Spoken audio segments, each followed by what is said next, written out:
Tumawid ng tulay, naglakad-lakad, at nakarating sa barko ng Titanic. At may bonus pang swimming pool na may mga dolphin na may sumisirit na tubig sa bunganga. Ngayong araw ay nandito nga kami sa Silangang Nayon. Hindi lang para mag-swimming, kundi para mag-picture. Oo, tama ka nang narinig, kundi para mag-picture. Sobrang ganda rin kasi sa lugar na to. Sarap ng hangin. Tsaka pwede kang umorder ng pagkain sakaling ikay magutom. Very unique.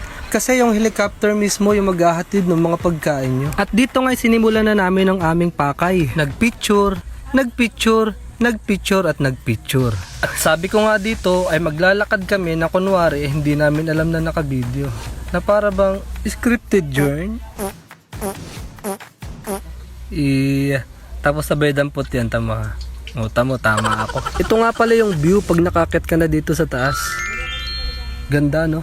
Nariyan ding may mga kalapate na magagamit nyo para sa magaganda nyong picture. Matapos nga naming magpicture ay nagmerienda muna kami. Bale, family outing nga rin pala to ng shota ko. Wow, shota pa nga. At habang nagbo-voice over nga pala ako ay parang may nakulo-kulo sa background kasi may nagluluto dito ng manok perito. Di ko nga rin pala alam kung ba't naisipan kong patinginin siya dito sa taas. Awan na rin bago sa mga pinagsasabi ko. Tingin ka sa taas. Lakad. Lingon. Lakad. Madami nga pala akong utos pag ako naging photographer mo. Sundin nyo na lang para hindi tayo magkabugbugan dito. Smile mo yan. Diyan lang. Ayoko. Wag na. Wag na daw, kaya umuwi na lang kami. Hindi, joke lang. Umuwi na nga kami dyan dahil anong oras na rin naman ang mga oras na yan. Ganito nga pala kalayo bago kayo makapasok dun sa loob. May mga madadaanan kayong ganyan.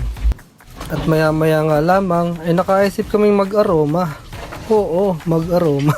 Magdagat naman dito sa Aroma Beach Resort. Maganda rin dito kasi mura lang ang entrance, 20 pesos. Sa 20 pesos mo, pwede ka na mag-swimming kahit kailan mo gusto. At hindi ako nagagalit, sinasabi ko lang ang totoo. Oh, narinig nyo yun. Kung kanino man pong anak yun, picturean nyo rin naman daw po yung bata at kawawa naman. At umabot lang kami hanggang gabi tapos umuwi na rin kami. Wala nang banlaw-banlaw, diretso tulog na. Yun lang, salamat. Bukas ulit ha. Usapan na.